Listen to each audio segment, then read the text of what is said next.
The fog rolled thick and foul across the borough that night, coiling through the slaughterhouse alleys like something alive. Somewhere beneath the railway arches, where the gaslight failed and shadows pooled like spilled blood, a constable's lantern swung once and then went still. He had found it. The bundle, the shape that should not be there. It was wrapped in sacking, this offering left upon the cold stone. The smell reached him before understanding did. Sweet and copper sharp. Ancient and terrible. His boots scraped against the wet cobbles as he knelt, and the fabric fell away beneath trembling fingers. A woman's torso, headless, limbless, carved with a precision that spoke not of frenzy but of craft, of trade, of hands that knew exactly where the joints would yield. The borough had seen death before. It lived shoulder to shoulder with the slaughterhouses, the tanneries, the rendering yards where men made their living from the breaking down of flesh. But this was different. This was deliberate. This was art rendered in human ruin. And somewhere in the labyrinth of Southwark's courts and passages, behind the flickering windows of its public houses, within the ordinary faces of its working men, a butcher walked free, his blade cleaned, his apron hung, his secret kept. The Thames ran dark that autumn, carrying its cargo of the nameless toward the sea. Chapter 1, The Whispering Borough. Good evening and welcome. The night has grown quiet now, the world beyond your window receding into stillness. Wherever you are listening from this evening, whatever hour the clock has reached in your corner of the world, you have found your way here, to this place between waking and dreaming, where history speaks in whispers. This is the Bedside Historian, and tonight we travel together into the fog-shrouded streets of Victorian London, south of the river, where the borough kept its secrets and the trades of death provided honest work for ordinary men. Before we descend into that darkness, take a moment, if you have not already, to subscribe to this channel, for it is your presence here, your listening, your support that allows these forgotten stories to be told. And if you find yourself drawn into the tale that follows, a like upon this video helps others discover these whispered histories. Now then, let us settle in, let us breathe, and let us go back together to a time when gaslight flickered against soot-stained brick, and the Thames ran thick with secrets it would never tell.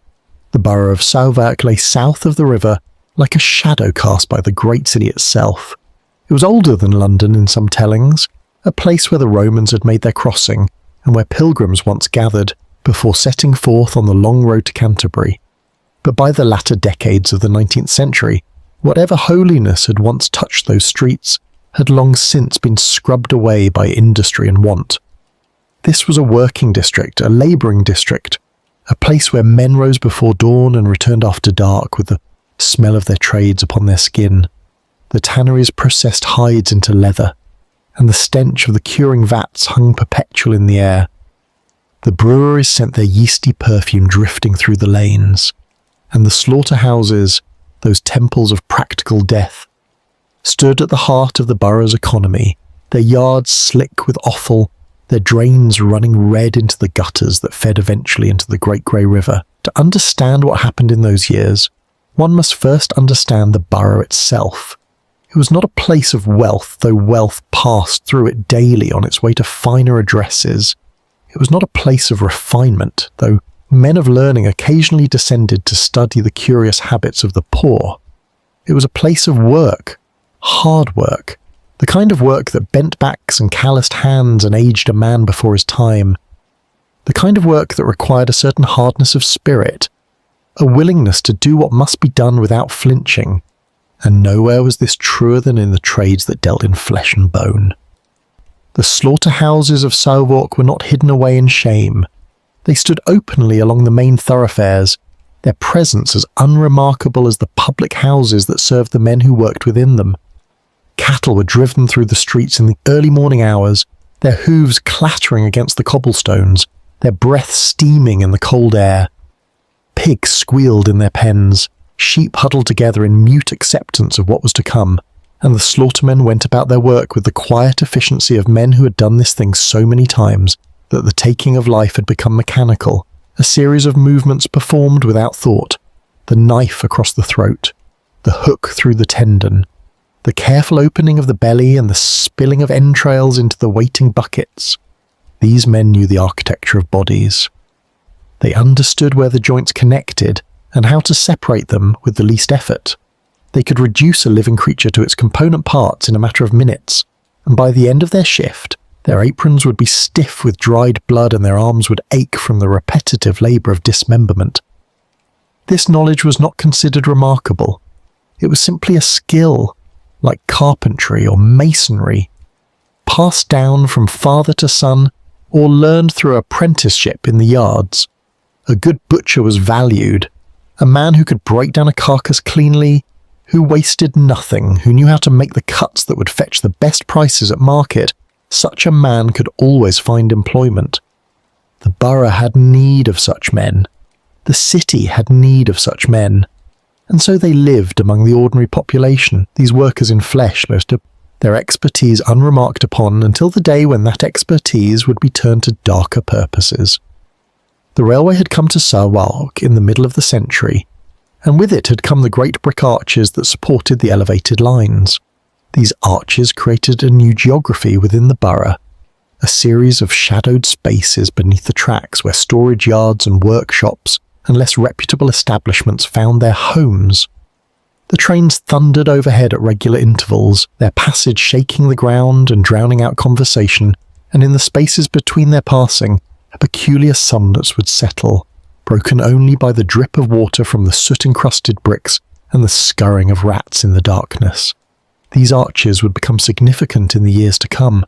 They provided shelter for the homeless and the desperate. They provided privacy for transactions that preferred not to be witnessed. And they provided, on more than one occasion, a place to leave things that were not meant to be found. The public houses of the borough served as the social centres of the district. They were places where men gathered after their shifts to drink away the taste of their labour and to share the gossip of the streets. The Crown, the George, the Tabard, names that echoed with history, though the establishments themselves had been rebuilt and renovated many times over the centuries. Behind their bars stood publicans who knew their customers by name, who extended credit to regulars and cut off those who had drunk too much, who heard confessions that no priest would ever receive and kept secrets that would never be spoken aloud. A publican in the borough was a man of standing, a businessman, someone who had risen above the common labour of the yards and the factories. To own a public house was to have achieved a measure of respectability, however thin that veneer might be. The women of the borough lived lives circumscribed by poverty and expectation. Those who were fortunate found work in the domestic trades, as laundresses or seamstresses, or servants in the homes of those slightly less poor than themselves. Those who were less fortunate found other means of survival. The streets after dark were populated by women who sold the only commodity they possessed, and the borough, like Whitechapel to the north, had its share of lodging houses, where a bed could be had for 4p a night and no questions would be asked about how the money had been earned. These women existed at the margins of society, visible yet invisible, their lives and deaths of little concern to the authorities unless scandal demanded attention. They would become, in the years that followed, the most vulnerable targets of men whose intentions remained hidden behind ordinary faces. The fog was a constant companion in those days. It rolled in from the river, thickened by the smoke of 1,000 coal fires and the emissions of the factories that lined the waterfront. On some nights it grew so dense that a man could not see his own hand before his face, and the gaslight that was meant to illuminate the streets became nothing more than a faint glow, a will-o'-the-wisp leading nowhere. In such conditions, crimes could be committed within feet of passing pedestrians who would hear nothing, see nothing, know nothing, until morning revealed what the night had hidden. The fog was blamed for much in Victorian London. It was blamed for illness and accident and the general moral decay that reformers saw in the poorer districts. But the fog was also a collaborator, a silent partner to those who wished to move unseen, to carry burdens that should not be examined too closely, to disappear into the grey murk before questions could be asked. The borough whispered. That was what the old residents said, those who had lived their entire lives within its narrow streets and who claimed to know its moods as one knows the moods of a difficult spouse. The borough whispered of things that had happened and things that were yet to come. It whispered in the creak of the old timber buildings that still stood alongside the newer brick constructions. It whispered in the flow of the drains and the rattle of the trains, and the distant tolling of church bells that marked the hours of a day that seemed, in that perpetual grey light, to have no beginning and no end. Those who listened to the whispers spoke of a darkness that had settled over the district, a presence that moved through the alleys and courts like a cold draught through a poorly sealed window. They could not name it, they could not describe it, but they felt it, in the way that animals feel the approach of a storm, and they hurried home before full dark and bolted their doors and tried not to think about what might be walking the streets while they slept. It was into this world that our story descends, a world of honest labour and hidden vice, of community and isolation, of lives lived in the shadow of the great city across the river. The borough did not ask to become notorious. It did not seek the attention of the newspapers or the scrutiny of the police. It simply existed as it had existed for centuries, doing what was necessary to survive. But in the years between 1887 and 1903, something walked its streets that would leave a stain upon its history that no amount of time could wash away. Something that understood the trades of the borough all too well. Something that took the practical knowledge of the slaughterhouse and applied it to purposes that no honest worker would ever contemplate. The candles burned low in the windows of the borough that autumn. The fog crept in from the river, and somewhere in the darkness, a man with steady hands and cold eyes went about his work, reducing the human form to its component parts with the same efficiency that the slaughtermen brought to their daily labour. He left no witnesses, he left no name, he left only questions that would never be answered and remains that would never be identified. The borough kept his secret as it had kept so many secrets before, and the Thames, that ancient highway of commerce and disposal, carried away whatever evidence might have led to his door. This is the story of the Borough Butcher. This is the story of Southwark's unsolved Ripper mystery. And it begins, as all such stories must, with what the river chose to surrender. Let your eyes grow heavy now. Let your breathing slow. The first chapter closes, but the tale continues, descending deeper into the fog-shrouded streets where history waits to whisper its darkest truths. Chapter 2. South of the River. The Thames divided London as surely as any wall or fortification might have done. To the north lay the city proper, the ancient square mile, where commerce and governance held their seats, and beyond it the sprawling metropolis that had swallowed village after village in its relentless expansion. To the south lay another world entirely.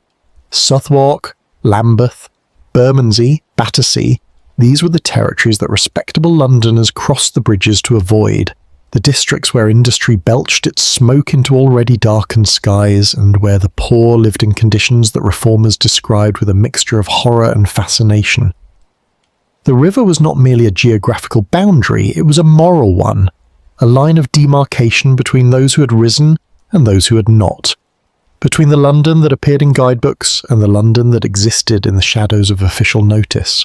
The borough of Southwark pressed close against the southern bank, its streets running down to the water's edge where wharves and warehouses handled the endless traffic of goods that fed the capital's appetite. The river here was not the picturesque waterway that artists painted from the terraces of Westminster. It was a working river, brown and sluggish, its surface broken by the wakes of barges and lighters and the occasional paddle steamer carrying passengers between the bridges. The smell of it permeated everything, a compound of mud and sewage, and the indefinable essence of a waterway that had served as London's primary highway and primary drain for nearly 2,000 years. The embankments that had been constructed in the 1860s and 1870s had tamed the river's northern shore, creating the grand promenades that tourists admired, but south of the water, the old chaos persisted. Mudlarks still scavenged at low tide, wading through the muck in search of anything that might be sold. Bodies still washed up with depressing regularity, the drowned and the discarded, those who had fallen or jumped or been pushed into the dark waters. The Thames police patrolled in their rowing boats, their eyes trained to spot the floating bundles that might contain evidence of foul play, and the mortuary at Wapping received a steady stream of the nameless dead who had met their ends in or near the water. The trades of Southwark had developed over centuries to serve the needs of the city across the river, while remaining safely distant from its refined sensibilities. The tanneries were perhaps the most notorious, their processes requiring vast quantities of water and producing a stench that could be detected from miles away when the wind blew in the wrong direction. The raw hides arrived from the slaughterhouses, stiff with dried blood and still bearing traces of flesh, and the tanners set to work with their knives and their chemicals, scraping and soaking and treating until leather emerged that would become boots and belts and bookbindings for customers who preferred not to think about the origins of such materials. The workers in the tanneries developed a particular pallor, a yellowish tinge of their skin that marked them as surely as any uniform, and they carried the smell of their trade with them wherever they went. A smell that no amount of washing could entirely remove. The slaughterhouses stood nearby for practical reasons of supply and disposal. Cattle and sheep and pigs arrived on foot, driven through the streets by drovers who knew the routes so well they could have navigated them blind.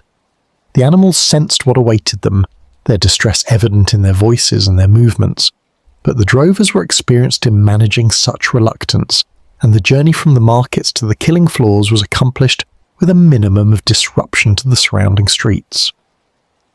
Inside the slaughterhouses, the work proceeded according to ancient rhythms.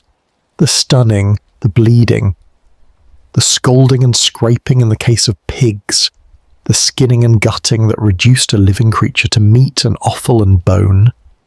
The slaughtermen worked in teams, each man responsible for a particular stage of the process, and their coordination was a thing of brutal efficiency. A skilled team could process dozens of animals in a single shift. Their movements so practiced that they required no thought, only the repetition of actions performed 1,000 times before. The blood ran through channels cut into the stone floors, draining into pipes that carried it away to the rendering yards where nothing was wasted. The fat became tallow for candles and soap. The bones were boiled for glue and ground for fertilizer. The offal that could not be sold for human consumption went to the cat's meat sellers, who chopped it into portions and peddled it through the streets for those who kept pets or needed to bait rat traps. And the hides, stripped from the carcasses with knives that the slaughtermen kept sharp enough to shave with, went to the tanneries to begin their transformation. It was a closed economy of death and utility, a system that extracted every possible value from the animals that passed through it, and the men who worked within it understood the machinery of bodies in ways that few others could comprehend. The Borough High Street served as the main artery of the district, a broad thoroughfare that had once been part of the Great Road south to Canterbury and the Channel ports. The coaching inns that had served travellers in earlier centuries still stood, converted now to public houses and lodging establishments, their galleried courtyards echoing with ghosts of departed commerce. The shops along the street sold provisions and hardware and clothing, the necessities of working-class existence offered, at prices that working-class wages could afford, and the public houses, those essential institutions of Victorian social life, occupied prominent positions at corners and crossroads, their painted signs swinging in the breeze, and how their windows glowing with gaslight as evening fell. Behind the main thoroughfares lay a maze of courts and alleys that had grown up over centuries without any apparent plan. The houses here were old, many of them dating from before the great rebuilding that had transformed other parts of London after the fire of 1606. They leaned against one another for support, their timbers warped and their foundations uncertain, and they were divided and subdivided into lodgings that packed families into single rooms and charged rents that consumed a third or more of weekly wages. The courts had names that spoke of former trades or long-forgotten landlords, and they were reached through narrow passages that admitted no wheeled traffic and barely enough light to navigate by day. At night, these passages became tunnels of absolute darkness, and those who traversed them did so quickly, with their hands upon whatever valuables they carried, and their ears alert for footsteps that might signal danger. The railway had brought change to this ancient geography, but not the kind of change that the reformers had hoped for. The viaducts that carried the lines into the Great Termini at London Bridge and Waterloo and Charing Cross had been driven through the poorest neighbourhoods, demolishing thousands of homes and displacing thousands of residents who had nowhere else to go. The compensation paid to property owners did nothing for the tenants who rented from them, and the destruction of cheap housing stock simply concentrated the surviving poor into ever more crowded conditions. The arches beneath the viaducts became a secondary landscape within the borough, a series of cavernous spaces that were leased for storage and manufacturing and, in many cases, simply abandoned to whatever uses the desperate might find for them. The homeless sheltered beneath these arches when they could find no better accommodation.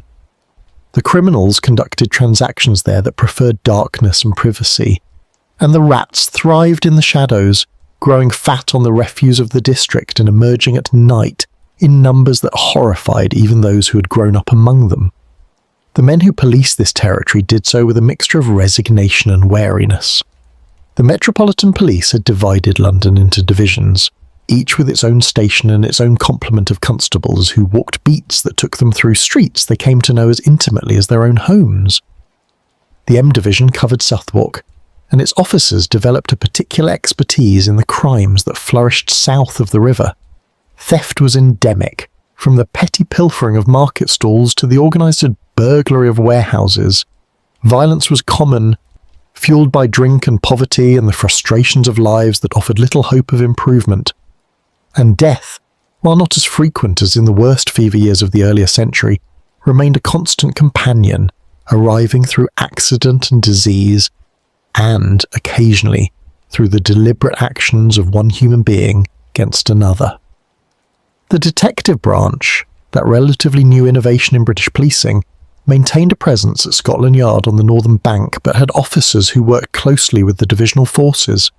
When crimes occurred that exceeded the capabilities of the uniformed constables, when murders presented complexities that required sustained investigation, the detectives would be summoned to lend their expertise. They were a different breed from the beat officers, these detectives. Men who had proven themselves capable of the patient work of gathering evidence and questioning witnesses and constructing cases that would stand up to the scrutiny of courts. They moved through the criminal underworld with a familiarity that sometimes troubled their superiors, and they kept networks of informants whose reliability was always questionable, but whose information was sometimes invaluable. In the years to come, these men would be tested as never before, confronted with crimes that seemed to mock their methods and criminals who left behind only fragments and riddles. The borough watched and waited. Its residents went about their daily labours, earning their bread in the yards and factories and shops that gave the district its character. They drank in the public houses and slept in the cramped lodgings and raised their children as best they could in an environment that offered few advantages and many perils. They did not know in those years before the horrors began that their streets would become infamous, that their district would be forever associated with crimes that defied understanding. They knew only the ordinary difficulties of ordinary lives, the struggle to survive in a city that cared little for those who could not rise above their circumstances. But the river flowed past, as it always had and always would, carrying its secrets toward the sea. And somewhere in the borough, among the slaughtermen and the tanners and the publicans and the poor, someone was watching and learning and waiting for the moment when practical knowledge would be put to unimaginable use. The fog thickened as the evening fell, the gaslight flickered in its mantles, and the borough whispered of things that had not yet come to pass, but were drawing nearer with every tide that rose and fell against the ancient wharves. The night deepens now, and we move forward in our tale to the spring of 1887, when the Thames began to surrender its terrible cargo, and the first nameless woman emerged from the waters to trouble the sleep of all who learned of her fate. Chapter 3. What the Thames Surrendered. The spring of 1887 arrived with the usual reluctance of English seasons, the grey skies of winter giving way gradually to the slightly less grey skies of a tentative warmth.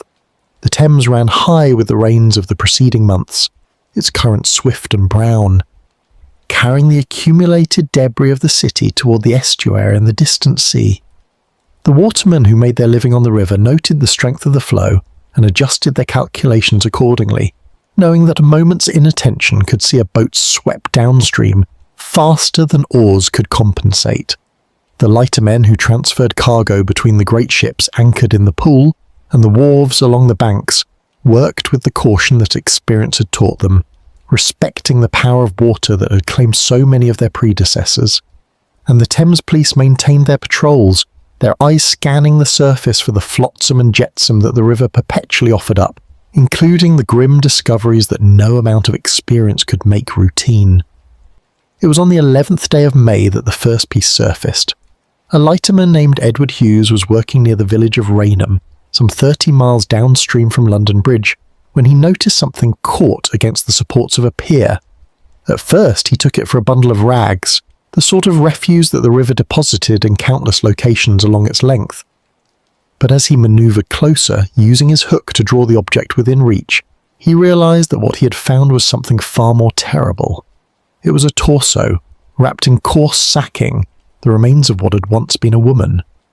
The head was missing, the legs were missing, the arms had been removed at the shoulders. What remained was the central mass of a human body, preserved by the cold waters just well enough to be recognizable for what it was. Hughes, to his credit, did not panic. He secured the bundle to his craft and made for the nearest landing, where he knew a constable could be found. The local police were summoned, and the grim package was transported to a location where medical examination could be conducted. The news spread quickly through Rainham, and then upstream toward London, carried by the watermen who passed the story from boat to boat and by the telegraph wires that connected the various police stations along the river. By evening, the Metropolitan Police were aware that something significant had been discovered, something that would require more than the usual investigation into a body found in the Thames. The medical men who examined the remains were experienced in the examination of the dead. Dr. Edward Calloway, a general practitioner and surgeon who served as the local police surgeon, conducted the initial assessment with the methodical attention to detail that his profession demanded. The woman, he determined, had been approximately 27 to 29 years of age at the time of her death. She had been well nourished, her body showing none of the wasting that characterized those who had died of disease or starvation. And the manner in which she had been dismembered spoke of skill and knowledge. The cuts were clean, made with sharp instruments wielded by hands that knew precisely where to apply them. The joints had been disarticulated with an efficiency that suggested practice, the kind of familiarity with human anatomy that came not from medical training alone, but from the practical work of separating flesh from bone. Dr. Calloway was certain of one thing. Whoever had done this was thoroughly acquainted with the architecture of the human body. The dismemberment had been performed very soon after death, before rigor mortis could stiffen the limbs and make the work more difficult. And it had been performed for a purpose, not in a frenzy of violence, but with the deliberate intention of making the remains more portable, more disposable, less identifiable. This was not the work of a madman who had lost control. This was the work of someone who had maintained complete control throughout. Someone who had approached the task with the same professional detachment that a butcher might bring to the preparation of meat for market. The days that followed brought additional discoveries. On the 5th of June, a pierman named John Morris found a right thigh floating near Temple Pier in central London, the patella still attached, the flesh showing signs of having been in the water for some time. On the same day, a lower thorax and upper abdomen, joined as a single piece, were recovered from the south bank of the Thames near Battersea Pier. Dr. Calloway examined these fragments and confirmed what the investigators feared. They belonged to the same body that had been found at Rainham. The woman was being reassembled piece by piece as the river surrendered what had been given to it. Over the following 3 weeks, more parts surfaced. 2 arms and 2 lower legs with feet still attached were recovered from Regent's Canal and St. Pancras Lock. The anatomical precision of the separation was consistent throughout.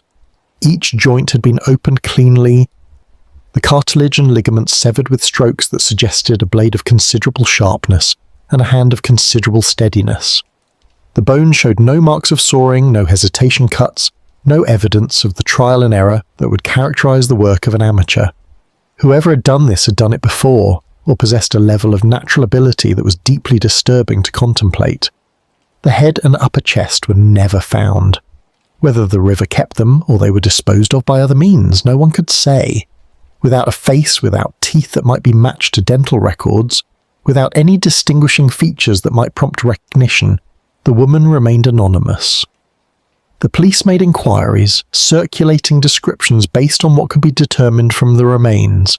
A woman in her late 20s, well nourished.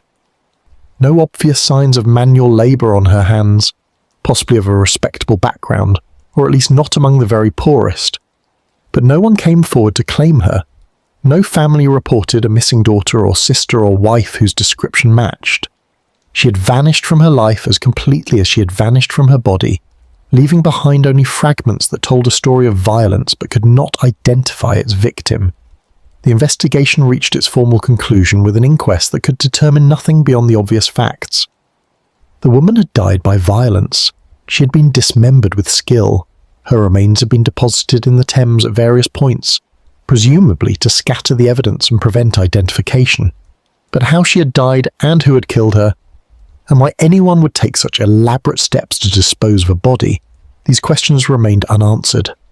The jury, having no evidence upon which to base a finding of murder, returned the only verdict available to them: found dead.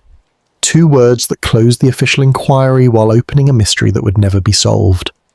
The newspapers reported the case with the mixture of horror and fascination that such discoveries always provoked.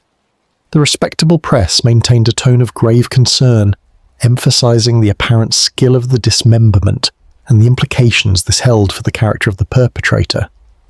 The penny papers and illustrated journals were less restrained, offering lurid speculation about the identity of the killer and the possible motives for so calculated a crime. Some suggested that the woman had been the victim of a botched abortion, her body disposed of to conceal the evidence of an illegal procedure. Others proposed that she had been killed by a lover or husband whose rage had been followed by a cunning attempt at concealment. A few darker minds suggested that London harboured a killer of exceptional coldness, someone who took pleasure not in the killing itself but in the meticulous work that followed. The Raynham mystery, as it came to be known, faded from public attention as the summer progressed and newer sensations captured the interest of the reading public.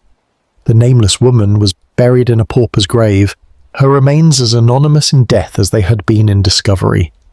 The police filed their reports and turned their attention to other matters. The endless tide of crime that demanded their resources and offered more promising prospects for resolution. And the river flowed on, accepting whatever the city chose to give it and carrying the evidence away toward the sea. But the Raynham mystery was not an isolated event. It was, as would become apparent only in retrospect, the first act in a longer drama of dismemberment and disposal that would play out over the years to come. The killer, whoever he was, had tested his methods and found them effective. The woman remained unidentified. No suspect was ever named. The practical knowledge that had been applied to her destruction had achieved its purpose, severing not only limbs from body but evidence from conclusion. He had learned what worked, and he would apply that knowledge again. The autumn of 1888 would bring new horrors to London, horrors that would overshadow all that had come before and all that would follow. A name would be coined that would echo through history, a name that would become synonymous with anonymous violence and unsolved murder. But even as that name captured the imagination of the world, another killer continued his work in the shadows, leaving his signatures in places that would not be discovered until construction workers or curious dogs or the random currents of the Thames revealed what had been hidden. Rest now, as the chapter closes. The river runs dark beneath a darkening sky, and in the autumn that approaches, 2 terrors will walk the streets of London, their paths perhaps crossing, their methods certainly diverging, their identities equally shrouded in the fog that never quite lifts from these tales of Victorian horror. Chapter 4. The Whitehall Mystery. The autumn of 1888 descended upon London with a weight that seemed physical. a pressing down of grey skies and early darkness that matched the mood of a city gripped by fear. In the East End, in the cramped and fetid streets of Whitechapel, a killer was at work whose methods were so violent, so theatrical in their brutality, that he had captured the attention of the entire world. The newspapers gave him a name that would outlive them all, a name derived from a taunting letter that may or may not have been genuine. Jack the Ripper. He struck in the darkness, his victims the desperate women who sold themselves for the price of a bed in the common lodging houses, and he left them displayed in postures of such deliberate desecration that the police constables who discovered them would carry those images to their graves. The Ripper murders began in earnest at the end of August, when Mary Ann Nichols was found in Bucks Row with her throat cut and her abdomen opened. Annie Chapman followed on the 8th of September, discovered in the backyard of a house on Hanbury Street, her body even more extensively mutilated than the first. And then, on the 30th of September, came the double event. Elizabeth Stride and Catherine Eddowes killed within an hour of each other, as if the Ripper were making a point about his capabilities, his confidence, his contempt for the forces arrayed against him. The city trembled. The police worked themselves to exhaustion, and still the killer remained at large. His identity the subject of endless speculation in the press and the public houses and the halls of government itself. It was in the midst of this terror, on the 11th of September, that another discovery was made which would have commanded far more attention in any other season. A right arm, still attached to its shoulder, was found in the mud of the Thames embankment near Pimlico. The arm had been severed cleanly, the cut made through the joint with the same precision that had characterised the Rainham remains the previous year. The newspapers, consumed with their coverage of the Whitechapel horrors, gave the discovery only passing notice. It was assumed to be a medical specimen, perhaps discarded by the students from one of the teaching hospitals, or possibly a remnant of some legitimate anatomical work that had found its way into the river by accident. The police were sceptical of this explanation, but they had little time to pursue it. Every available resource was being directed toward the hunt for the Ripper, and a single arm, however mysterious its provenance, could not compete with the ongoing emergency in the East End. But the arm was not alone. On the 28th of September, a second arm was discovered, this one buried in the grounds of the new Westminster Workhouse in Lambeth. Their match was unmistakable. The arms belonged to the same woman, and the manner of their separation was identical to the method employed in the Rainham case. Someone was at work again. Someone whose skill with a blade had been honed to a degree that medical examiners found both impressive and horrifying. Dr. Thomas Bond, the police surgeon who would later conduct the autopsy on Mary Jane Kelly, examined the arms and noted their condition. The cuts were clean. The joints had been disarticulated with knowledge and precision, and the woman to whom they had belonged had been dead for some time before the dismemberment took place, suggesting that the killer had a location where he could work undisturbed, where he could take the time necessary to reduce a body to its component parts. Then came the discovery that would give the case its name and its lasting notoriety. The new headquarters of the Metropolitan Police were under construction on the Victoria Embankment, a grand building that would become known as New Scotland Yard.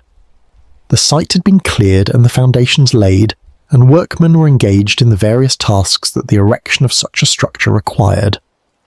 On the 2nd of October, one of these workmen, searching for tools in a vault that had been sealed during an earlier phase of construction, made a discovery that would cast a pall over the building for years to come. Wrapped in fabric, hidden in the darkness of the vault, was the torso of a woman. Her head was missing. Her arms were missing. Her legs had been severed at the hip. What remained was the central mass of a human body placed in the very foundations of the building that was meant to house the forces of law and order. The newspapers called it the Whitehall Mystery, and for a brief moment it threatened to rival the Ripper murders and public attention. The symbolism was impossible to ignore. A killer had placed his work in the heart of police headquarters itself, as if mocking the authorities, as if demonstrating that he could operate with impunity even in the very sanctum of those who sought to capture him. Was this the Ripper's doing? Had the same hand that had opened the women of Whitechapel also performed this more calculated dismemberment? The police were divided in their opinions, and the newspapers were eager to speculate. Dr. Bond conducted the examination of the torso with the thoroughness that the case demanded. The woman had been young, perhaps 24 or 25 years of age. She had been well nourished, her body showing no signs of the privation that might have characterized a resident of the common lodging houses. Her hands, when the arms were matched to the torso, showed no evidence of hard labour. She might have been a servant, perhaps, or a shop girl, someone who had maintained a respectable existence before her violent end. The cause of death could not be determined from the remains. The neck had been severed, removing any evidence of whether the throat had been cut, but there were no other wounds that might have proven fatal. She had simply been killed by whatever means, and then systematically dismembered in the hours that followed. The investigation that followed was extensive but ultimately fruitless. The vault where the torso had been found was examined for any evidence that might identify the killer, but the construction site had been accessed by so many workers over such a period of time that any individual traces had been obliterated. The men who worked on the building were questioned, their movements investigated, their alibis checked against the estimated time of death. None could be connected to the crime. The fabric in which the torso had been wrapped was examined by experts, but it proved to be of common manufacture, available in countless shops throughout the city. And the woman herself, despite the efforts of police to circulate her description and solicit identification, remained as nameless as the Raynham victim had been. On the 17th of October, a reporter named Jasper Waring, with the permission of the police and the assistance of a labourer, brought a dog to the construction site.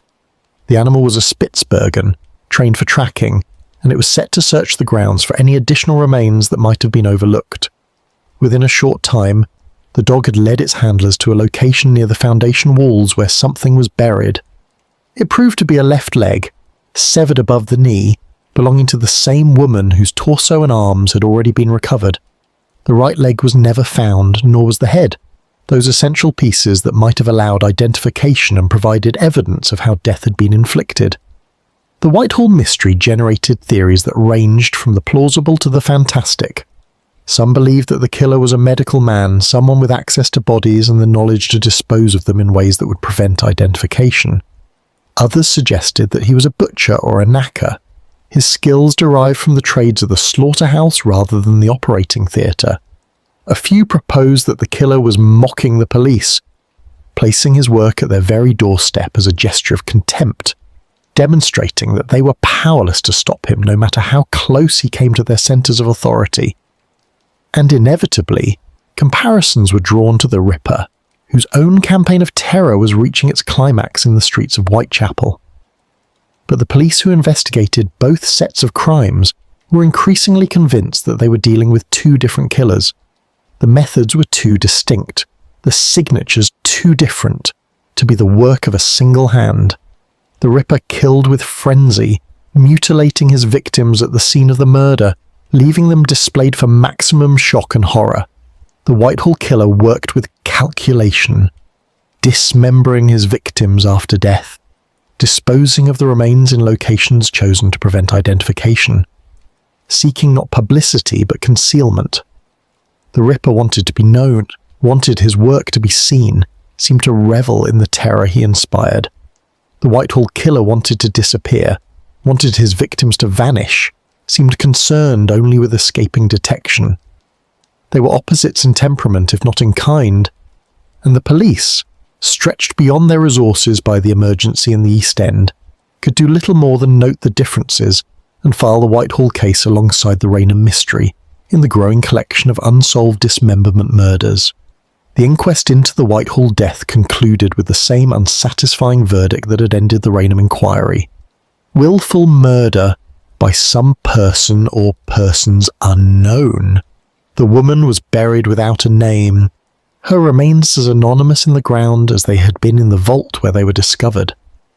And the building that would become New Scotland Yard rose from its foundations, its stones laid over the place where a killer had left his calling card. Its corridors eventually filled with the police officers who would spend their careers pursuing criminals, while one of the most audacious crimes in London's history remained unsolved beneath their feet. The fog settles thicker now, and the chapter draws to its close. In Whitechapel, the Ripper will claim his final and most terrible victim before vanishing into legend. But south of the river, in the borough and along the banks of the Thames, another killer continues his work, his practical knowledge serving purposes that defy understanding, his identity protected by the very skill with which he reduces his victims to fragments that can never be reassembled into truth. Sleep approaches, and with it, the dreams that these dark tales inspire. The next chapter will examine what the medical men made of these remains, what conclusions they drew about the nature of the killer, and what that practical knowledge revealed about the world from which he came. Chapter 5. The Practical Knowledge. The medical men who examined the remains faced a task that was as much interpretation as investigation. The bodies that passed through their hands arrived in fragments, the essential connections severed, the context destroyed by the very act of dismemberment that had brought these cases to their attention. And yet, within those fragments, evidence remained. Evidence of who the victims had been, or at least what manner of lives they had led.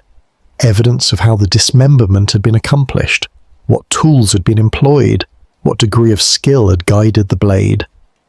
And evidence, however circumstantial, of who might possess such skills, what trades or professions might produce a man capable of reducing a human body to portable pieces with such efficiency and apparent ease. Dr. Thomas Bond was among the most respected police surgeons of his era.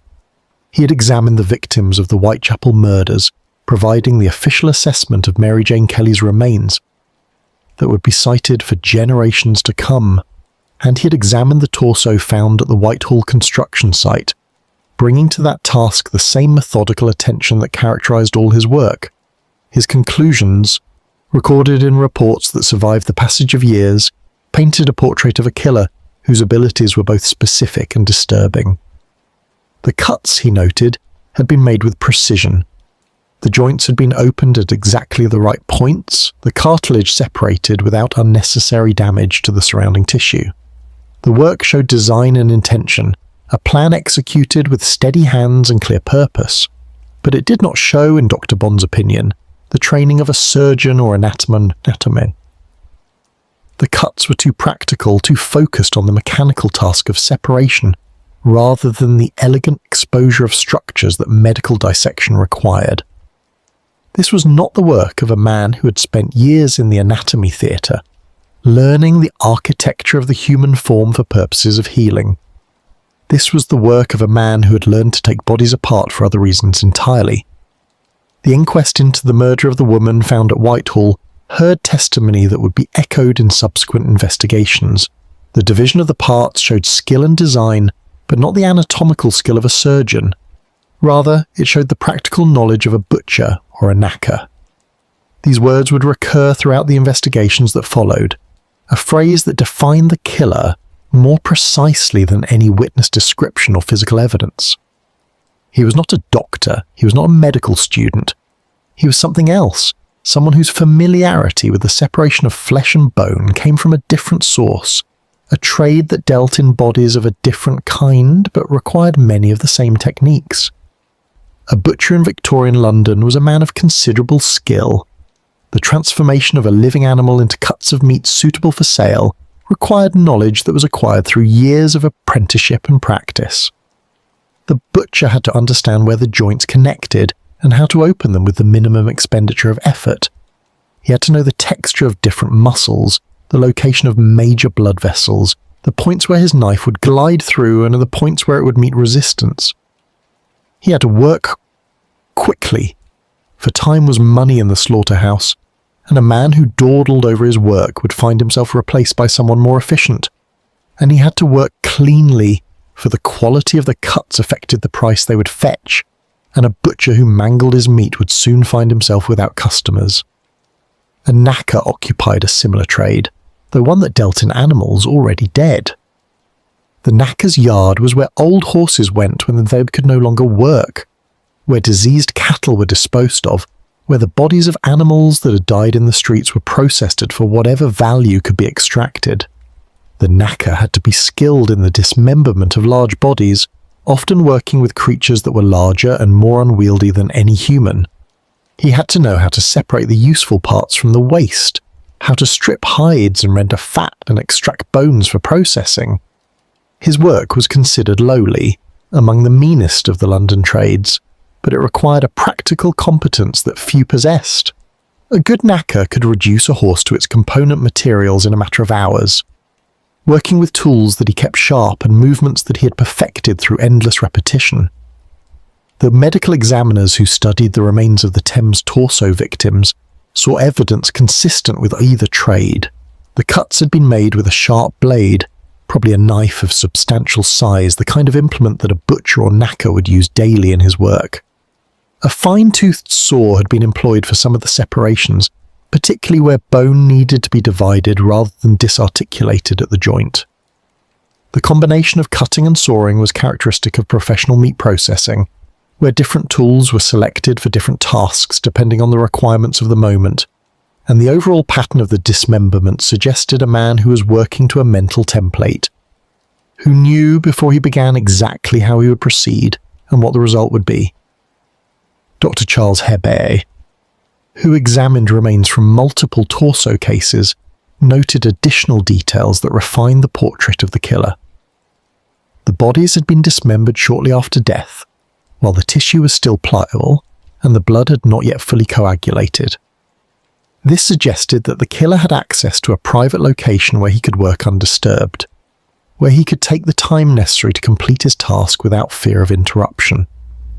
It also suggested that he had planned the disposal in advance, that the killing and the dismemberment were not separate events, prompted by different impulses, but parts of a single design conceived before the victim was even selected.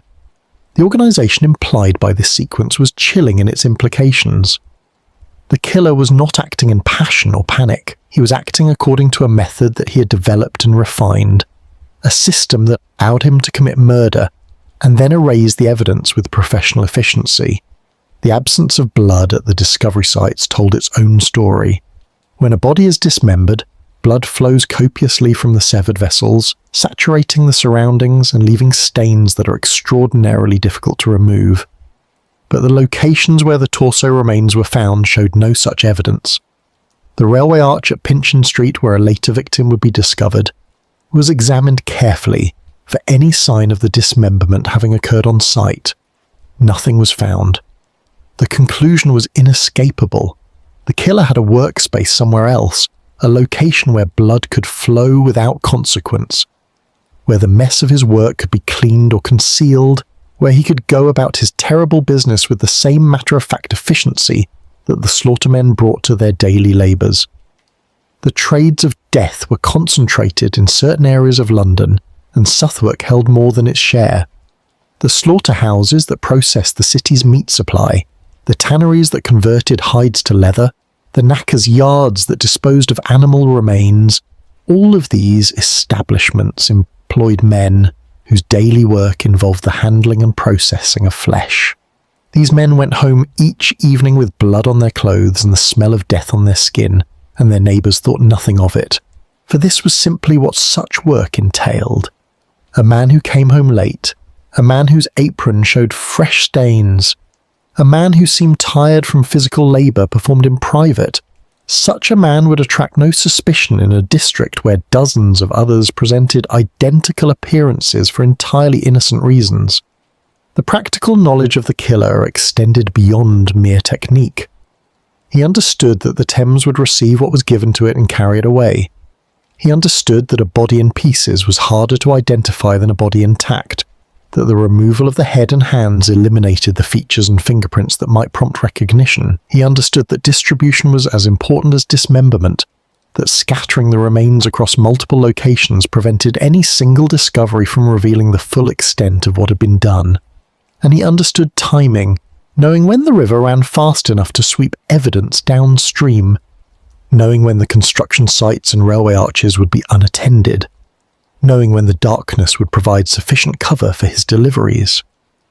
This was knowledge that came from familiarity with the geography of the city, from observation and planning, from a mind that approached murder as a problem to be solved rather than an act to be concealed through mere luck. The police sought to identify suspects who might possess the required combination of skills and opportunity. The records of the investigations, fragmentary as they are, show that inquiries were made among the butchers and slaughtermen of the districts where the remains were found. Men were questioned about their movements, their acquaintances, their access to premises where such work might be conducted. But the very commonness of the skills involved worked against the investigation. There were hundreds of men in London who could have performed the dismemberments, hundreds who had the knowledge and the tools and the callousness toward flesh that the crimes required. Without additional evidence linking a specific individual to a specific victim, the police had no basis for narrowing their focus, no grounds for pursuing any particular suspect above the rest. The medical testimony ultimately provided a profile rather than an identification. The killer was a man of practical skill, probably employed in one of the trades that dealt with animal bodies. He was organised and methodical, capable of planning complex operations and executing them without apparent error. He had access to private premises where bloody work could be conducted without observation.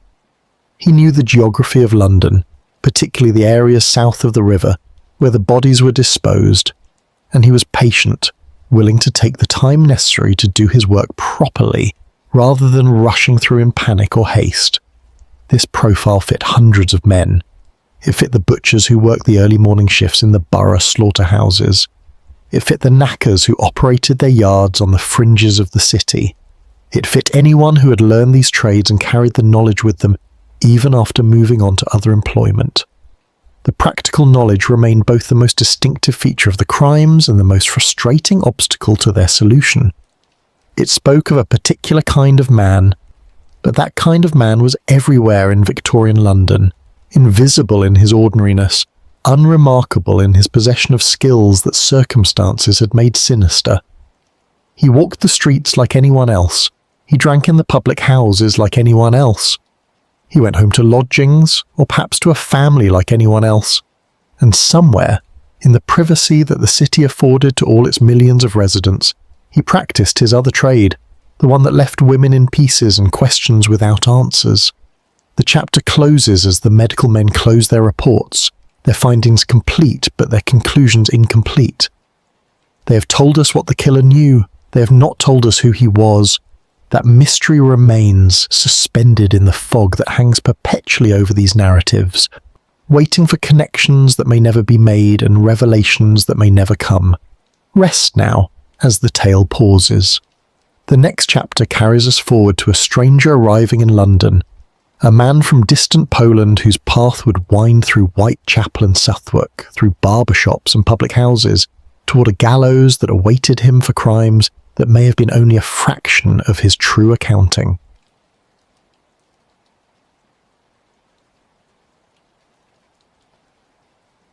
Chapter 6. A Stranger from Poland. In the winter of 1887, or perhaps the early months of 1888, a young man arrived in London from the distant reaches of the Russian Empire. His name was Surin Antonovich Klosowski, and he came from a village called Nagorna, near the town of Kolo, in the portion of Poland that had been absorbed into Russian territory during the partitions of the previous century. He was 22 years old, slight of build, with dark hair and eyes that observers would later describe as possessing an unsettling intensity. He spoke little English upon his arrival, though he would acquire the language with a facility that suggested either natural aptitude or determined application. And he carried with him certificates attesting to training that would prove significant in the years to come. He had studied surgery, or at least the practical aspects of it, serving as an assistant to a senior surgeon in Zwolen and later attending courses at the hospital in Warsaw. He knew his way around the human body. He knew where to cut and how to cut and what the consequences of cutting would be. The East End of London was accustomed to strangers. The great waves of immigration that characterised the latter decades of the 19th century had transformed Whitechapel and its surrounding districts into a polyglot world where a dozen languages could be heard on any street corner. Jews fleeing the pogroms of Russia and Poland arrived in their thousands, settling in the cramped lodging houses and establishing the workshops and small businesses that would gradually lift some of them into respectability. Other migrants came from Germany and France, from Italy and the distant reaches of the empire, each bringing their own customs and languages and expectations to a district that absorbed them all with the indifference of a city too vast to notice any single addition to its population. Kłosowski was merely one more face in this endless flow, one more foreigner seeking whatever opportunities London might offer. He found work as a barber's assistant, a trade for which his surgical training provided useful preparation. The barber shops of Victorian London offered more than haircuts and shaves. They performed minor surgical procedures, extracting teeth and lancing boils and attending to the various afflictions that the poor could not afford to have treated by proper physicians. A man with Kłosowski's background, his familiarity with blades and blood, his steadiness of hand, would have been valuable in such an establishment.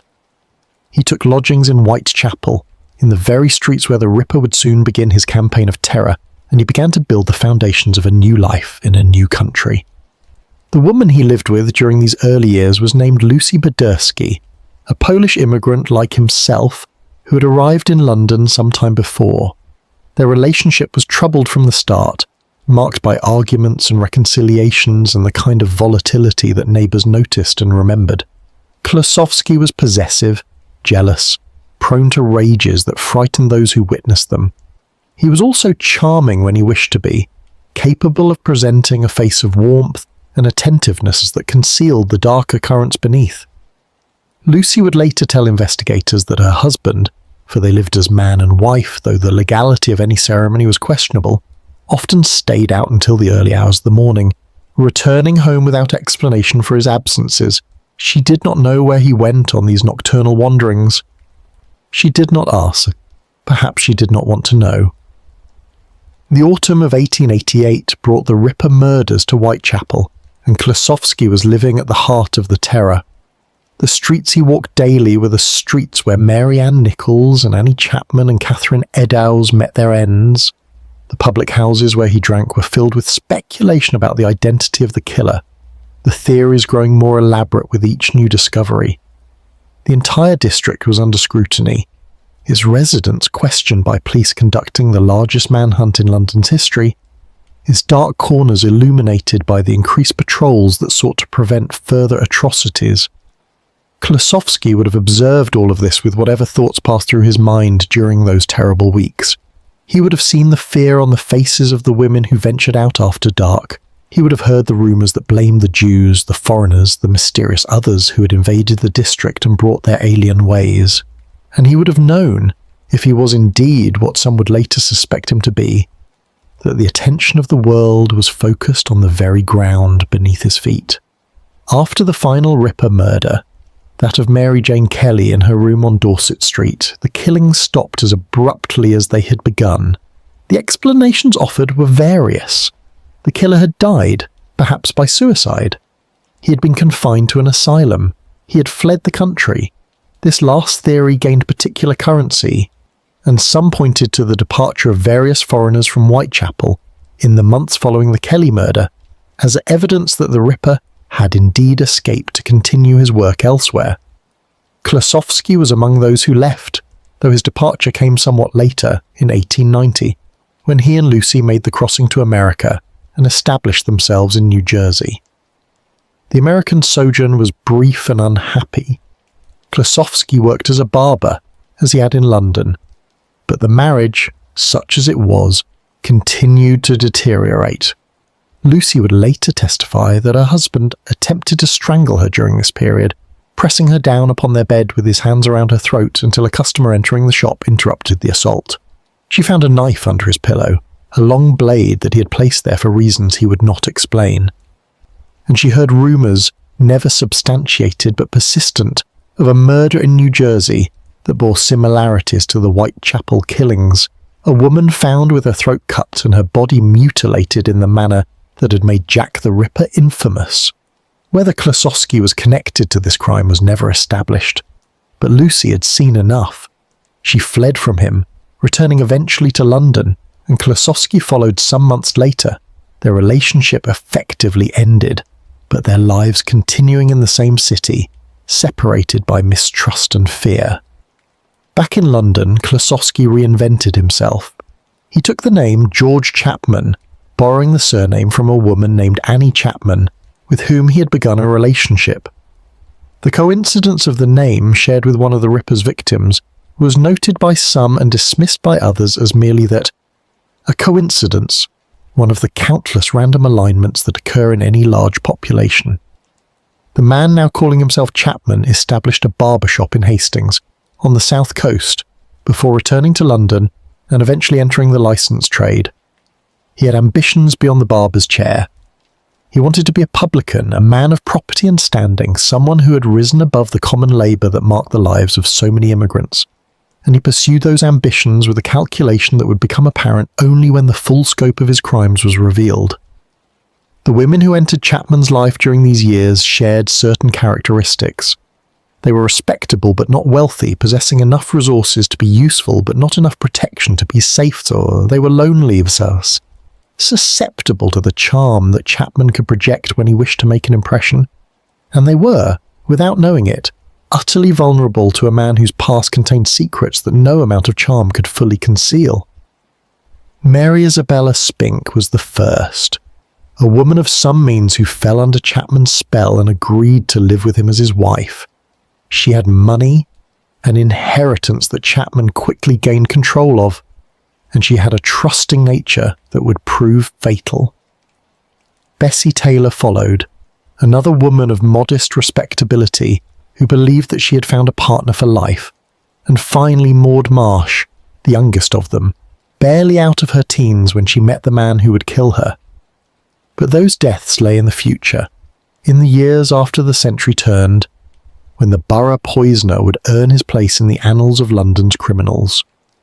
In the years between his return from America and the opening of his public house on Borough High Street, Chapman moved through a London that was gradually forgetting the terrors of 1888, a city that had absorbed the Ripper murders into its collective memory as one horror among many, shocking but ultimately unsolved and therefore incomplete. The Torso murders continued during this period, the river surrendering its fragments at irregular intervals, but they never achieved the notoriety of the Whitechapel crimes. The victims remained nameless, the killer remained unknown, and men like Chapman, men with dark histories and darker capabilities, walked the streets unnoticed, their secrets intact, their futures unwritten. The chapter draws to its close with Chapman established in London, his American misadventure behind him, his new identity firmly in place. The next years would see him achieve the respectability he craved, standing behind the bar of his own public house, serving customers who saw only a pleasant foreigner with an easy manner and a talent for hospitality. They did not see what Lucy Badersky had seen. They did not know what the police in Whitechapel had never discovered, and they could not imagine what awaited the women who would make the mistake of loving George Chapman. Sleep settles softly now. The story continues toward the public house on Borough High Street, toward the slow deaths that would finally bring Chapman to the attention of the law, and toward the words that a retired detective would speak when he learned of the arrest. Words that would link the Borough Poisoner to the greatest unsolved mystery in criminal history.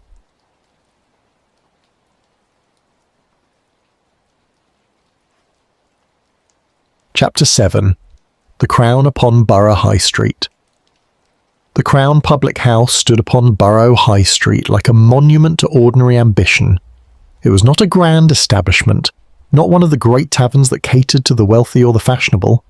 It was a working man's house, serving the labourers and tradesmen of Southwark, the slaughtermen who came in after their shifts with the smell of blood still on their clothes, the market porters and warehouse workers and railway men who sought refreshment after the long hours of physical toil. The building was old, as so many buildings in the borough were old, its timbers darkened by the generations of coal smoke, its rooms cramped but serviceable. And behind its bar in the year 1902 stood a man named George Chapman, publican and poisoner, his smile ready and his secrets hidden, behind eyes that customers found difficult to read. Chapman had acquired the Crown in June of that year, the latest in a series of licensed premises that he had operated since entering the trade. His path to this position had wound through various establishments in different parts of London, each associated with a woman who had lived with him as his wife and each marked by a death that had seemed at the time natural enough to escape suspicion. The neighbours knew him as an attentive host, a man who took pride in his establishment and worked long hours to ensure its success. They knew his wife, or the woman they believed to be his wife, a young thing named Maud Marsh who helped behind the bar and seemed devoted to her husband despite the difference in their ages. They did not know that Maud Marsh was merely the latest in a succession of women who had attached themselves to Chapman, nor did they know what had become of her predecessors. Mary Isabella Spink had been the first. She had met Chapman in the mid-1890s, a woman of some education and refinement who had fallen on difficult circumstances and found in the charming foreigner a prospect for stability and companionship. They had operated a barber shop together before moving into the licensed trade, and for a time their partnership had seemed successful. But Mary had grown ill, suffering from symptoms that the doctors of the day attributed to consumption or perhaps some disorder of the stomach. She had wasted away over months, her condition deteriorating despite the medicines that her attentive husband administered, until death came as an apparent release from suffering. She was buried without suspicion, her passing mourned by neighbours who praised Chapman for his devoted care during her final illness. Bessie Taylor had followed a similar trajectory. She had become Chapman's companion after Mary's death, assuming the role of wife in his next establishment, and she too had sickened with symptoms that defied easy diagnosis. The vomiting, the weakness, the gradual failure of bodily functions that the Victorian medical profession attributed to any number of natural causes. Chapman had nursed her through her decline, his solicitude noted and admired by those who witnessed it, and when she died in February of 1901, there was again no suspicion, only sympathy for a man who had now lost two partners to the cruel workings of disease. Maud Marsh was younger than her predecessors, barely 20 years old when she entered Chapman's orbit. She had come from Croydon, from a family of modest respectability, and she had been swept off her feet by the worldly publican who seemed to offer adventure and security in equal measure. Her parents had reservations, troubled by the age difference and by something in Chapman's manner that they could not quite articulate. But Maud was determined, as young women in love so often are, and she had moved in with Chapman and taken up her position behind the bar of the Crown, proud to be the wife of a businessman, unaware that she had placed herself in the hands of a killer. The Crown became Chapman's steed during those final months, the setting where he performed the role of respectable publican while privately administering the poison that would kill his young companion.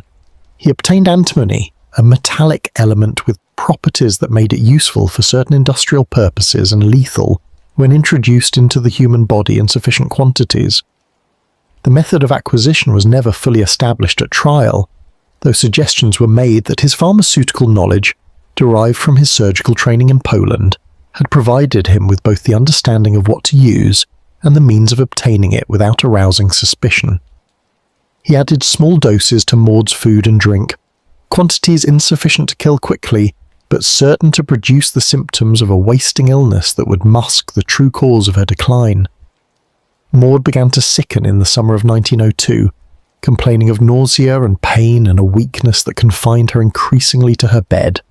Chapman played the role of concerned husband with the same conviction he had brought to his previous performances, summoning doctors and expressing worry and maintaining the appearance of a man doing everything in his power to save the woman he loved.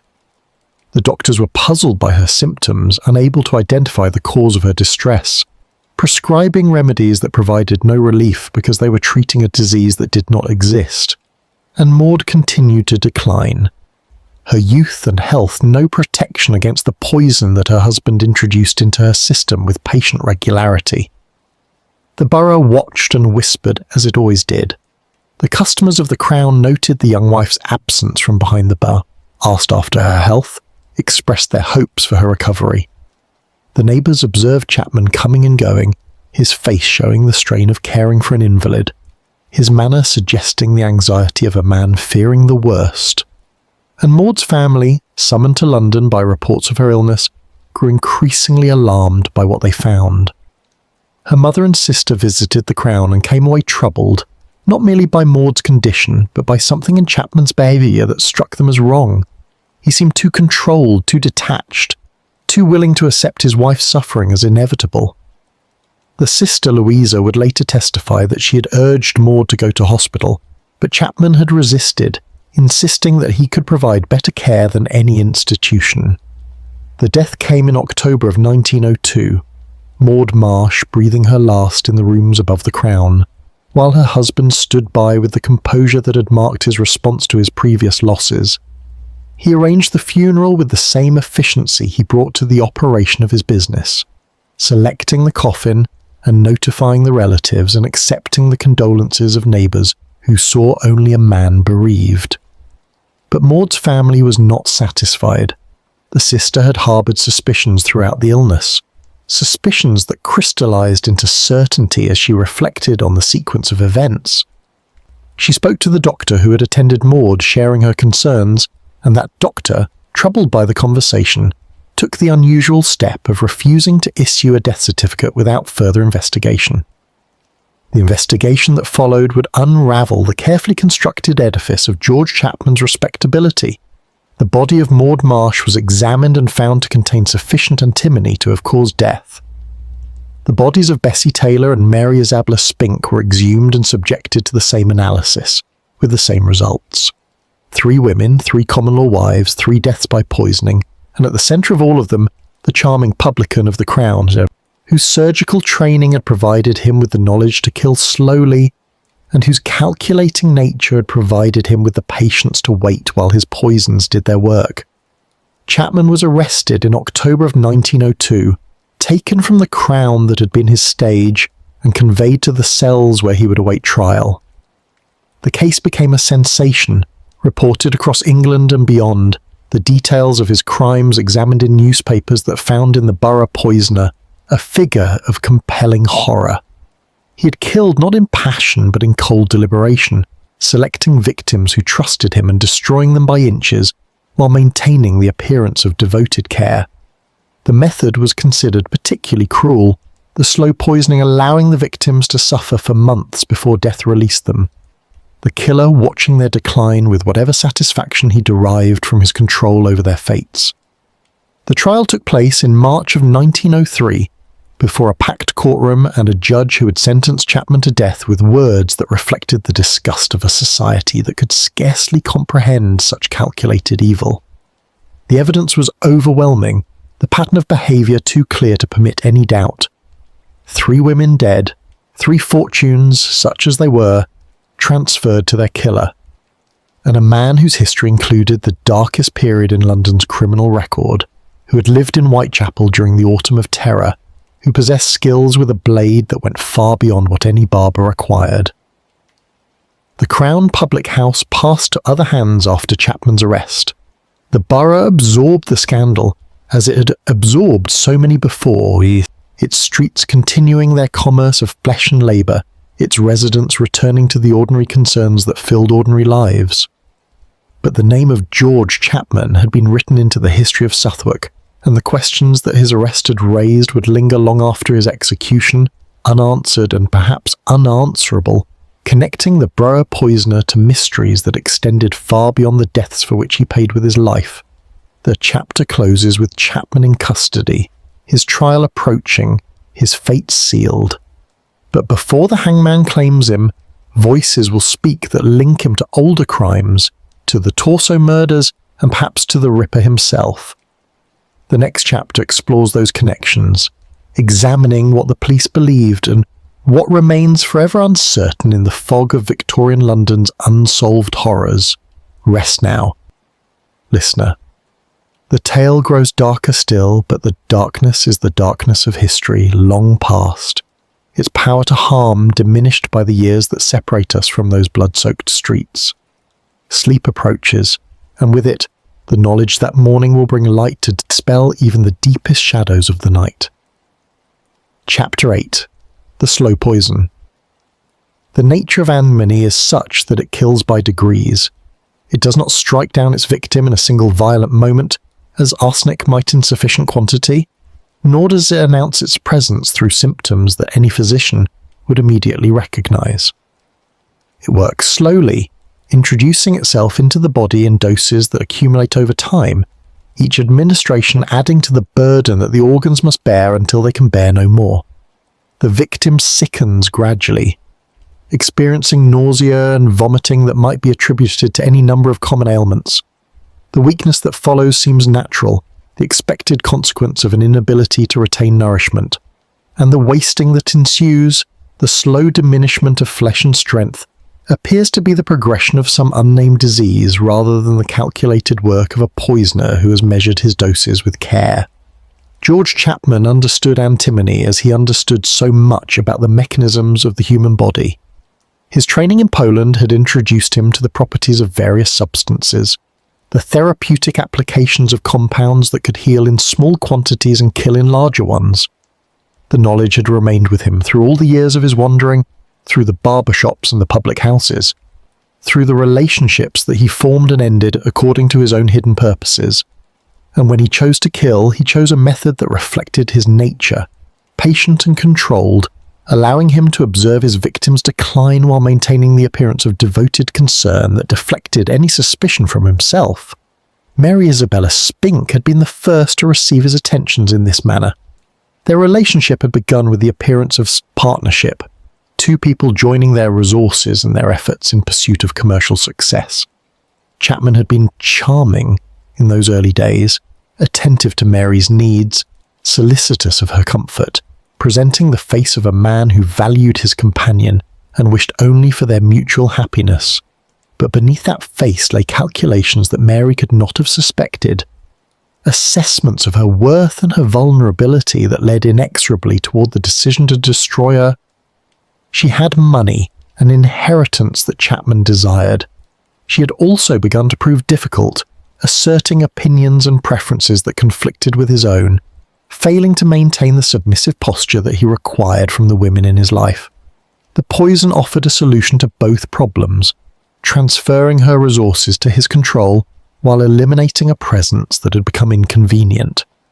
The illness began with complaints that seemed minor, discomforts that Mary attributed to the strains of their business and the indifferent quality of the food available to people of their means.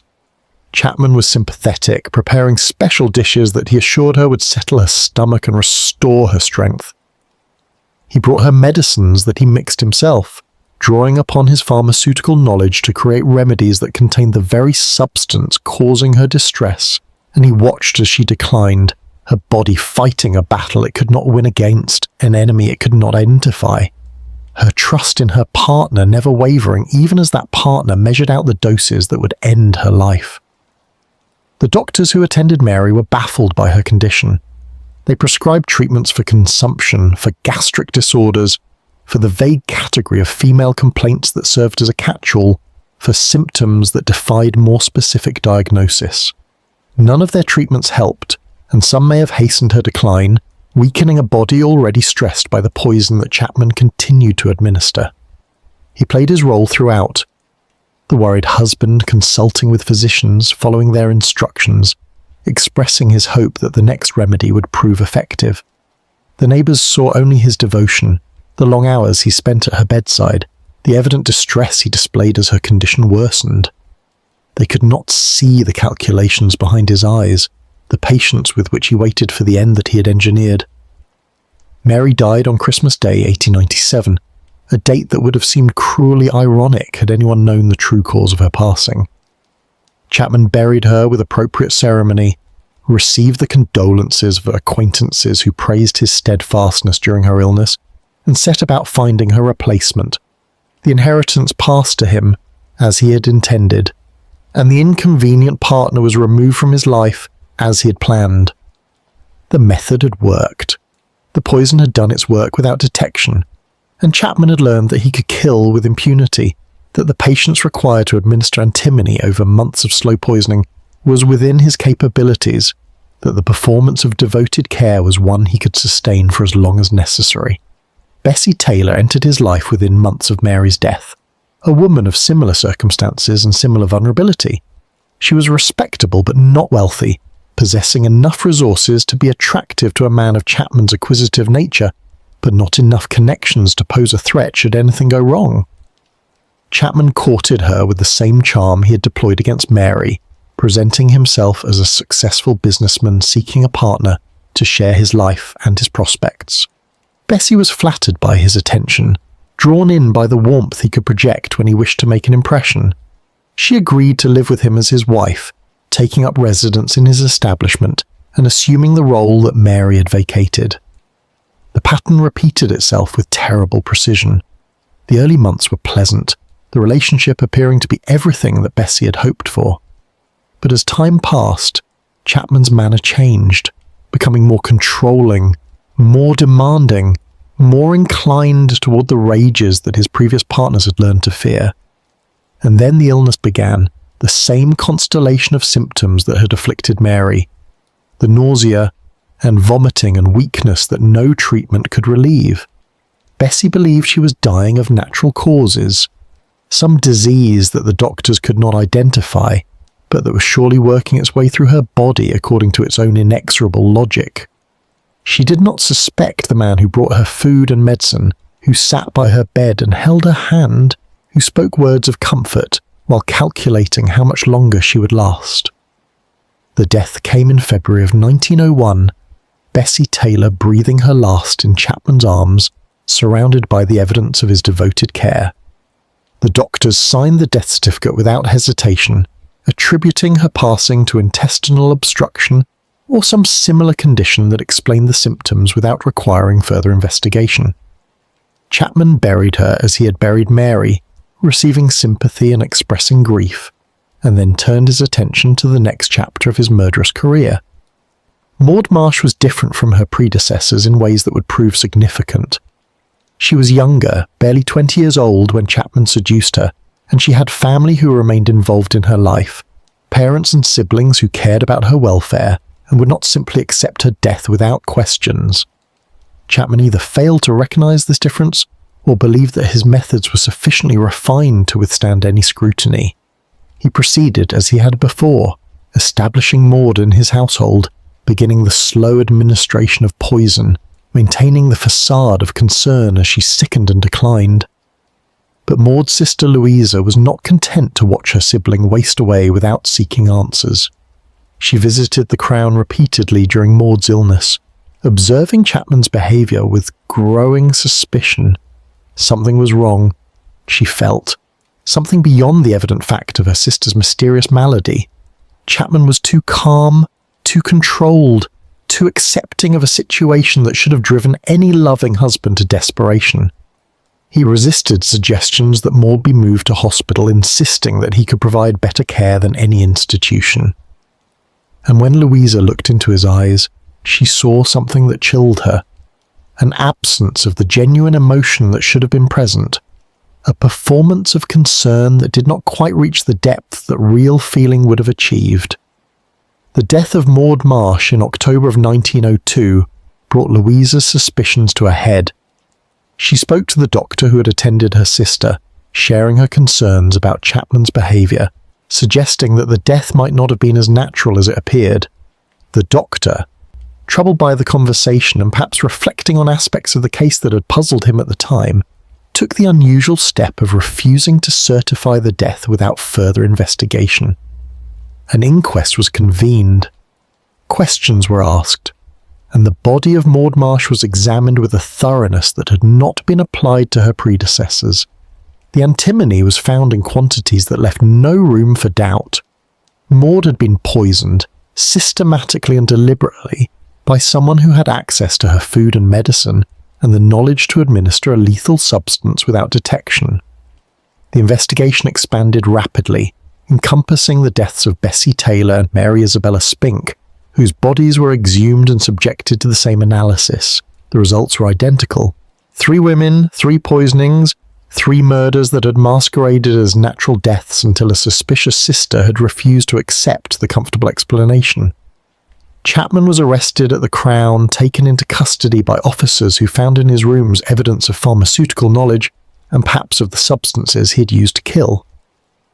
The interrogations that followed revealed little, for Chapman maintained his innocence with the same composure he had displayed throughout his crimes, denying any knowledge of poison, expressing bewilderment at the accusations, performing the role of wrongly accused man with the same skill he had brought to his previous performances. But the evidence spoke for itself. The antimony in the bodies, the pattern of deaths, the acquisition of resources from each victim, and the trail of relationships that stretched back through the years, each ending in the death of the woman who had made the mistake of trusting George Chapman. The trial was swift by the standards of the day, the evidence overwhelming, and the verdict never seriously in doubt. Chapman was convicted of the murder of Maud Marsh, the charge limited to a single count as the law required, though everyone in the courtroom understood that he was responsible for at least 2 other deaths by the same method. The sentence was death, pronounced by a judge who made no effort to conceal his revulsion at the calculated cruelty of the crimes. Chapman received the verdict with the same composure he had maintained throughout, his expression revealing nothing of whatever thoughts passed through his mind as he contemplated the end that awaited him. The hangman would claim him in April of 1903, ending a life that had left a trail of suffering across 2 continents. But before the trapdoor opened and the rope did its work, voices would speak that connected Chapman to crimes beyond the poisonings, linking the Borough Poisoner to the unsolved horrors that had terrorized London in the years before his public house became the stage for his final murders. The next chapter examines those connections, exploring what the police believed and what remains forever shrouded in the fog of uncertainty that hangs over these darkest chapters of Victorian crime. Rest now, as the poison completes its work and the chapter draws to its close. The slow deaths are ended, the killer awaits his fate, and the questions that surround his identity grow more complex with each new revelation. Sleep carries us forward, toward the inspector's suspicion and the terrible possibility that George Chapman was not merely the Borough Poisoner, but something far worse, something that walked the streets of Whitechapel in the autumn of blood and vanished into the fog before justice could find him.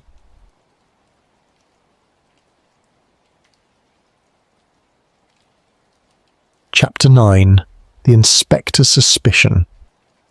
Frederick George Aberline had spent his career in the service of the Metropolitan Police, rising through the ranks to become one of the most respected detectives of his generation. He had worked cases that spanned the full range of London's criminal activity, from petty theft to organised fraud to the most brutal murders that the city had witnessed. But one case had defined him above all others, had made his name known beyond the confines of the police force and the courts, or had pursued him into retirement and would follow him to his grave. He had been the lead detective in the hunt for Jack the Ripper, the man charged with coordinating the investigation that consumed the resources of Scotland Yard during that terrible autumn of 1888. And he had failed, as everyone had failed, to identify and capture the killer who had terrorized Whitechapel and then vanished as completely as if he had never existed. The failure haunted Aberline. He had interviewed witnesses and examined evidence and pursued leads that seemed promising only to dissolve into nothing. He had walked the streets where the murders occurred, stood in the spots where the bodies were found, tried to think as the killer must have thought in order to anticipate his next move, and he had watched as the killing stopped, as the Ripper faded into legend, as the case that should have been the crowning achievement of his career became instead its most frustrating mystery. He retired from the force in 1892, but the Ripper case remained with him, a puzzle that he turned over in his mind during the quiet years that followed, seeking the answer that had eluded him during the frantic weeks of the investigation. When George Chapman was arrested in 1902, Aberline took notice. The details of the case reached him through the newspapers and through the network of former colleagues who kept him informed of significant developments in London's criminal world. A poisoner operating in Southwark, a man of foreign origin with surgical training, a pattern of killing that extended back years, possibly decades, and a history that placed the accused in Whitechapel during the very months when the Ripper had claimed his victims. Aberline saw connections that others might have dismissed, patterns that his years of experience had trained him to recognize, and he reached a conclusion that he would share with those who cared to listen. The arrest of Chapman was accomplished by Inspector George Godley, a capable officer who had worked under Aberline during the Ripper investigation. When the news reached Aberline, he sought out his former subordinate, eager to learn the details of the case and to share his own thoughts on its significance. The meeting took place in the days after Chapman's capture, and it was during this conversation that Aberline spoke the words that would echo through the subsequent decades of Ripper scholarship. "You've got Jack the Ripper at last," he told Godley. The statement was not made casually or in jest. Aberline believed it, and he would spend the remaining years of his life elaborating on the reasons for his belief. In interviews with the Pall Mall Gazette in 1903, Aberline laid out his case against Chapman. The timing was the foundation of his argument. Chapman had arrived in London in 1887 or early 1888, just before the Ripper murders began. He had lived in Whitechapel, in the very streets where the victims were found during the entire period of the killings. He had possessed surgical training, the knowledge of anatomy that the medical examiners had attributed to the Ripper based on the nature of the mutilations, and he had departed for America in 1890, after which the murders in London had ceased entirely. The circumstantial case was compelling, even if it fell far short of proof. Aberline had additional evidence that he considered significant. During the original investigation, he had interviewed Chapman's first wife, Lucy Badursky, as part of the routine canvassing of Whitechapel residents. Lucy had told him that her husband often stayed out until the early hours of the morning, returning without explanation for his absences. At the time, this information had meant little, for hundreds of men in Whitechapel kept irregular hours for reasons that had nothing to do with murder. But in light of Chapman's subsequent crimes, Aberline saw those nocturnal wanderings in a different light. What had Chapman been doing during those dark hours? Where had he gone when he left his lodgings and did not return until dawn? The questions had no answers, but their implications were disturbing. The objections to Aberline's theory were substantial, and he acknowledged them even as he maintained his conviction. The most significant was the change in method, the transition from the frenzied mutilations of the Ripper to the patient poisonings of the Borough Killer.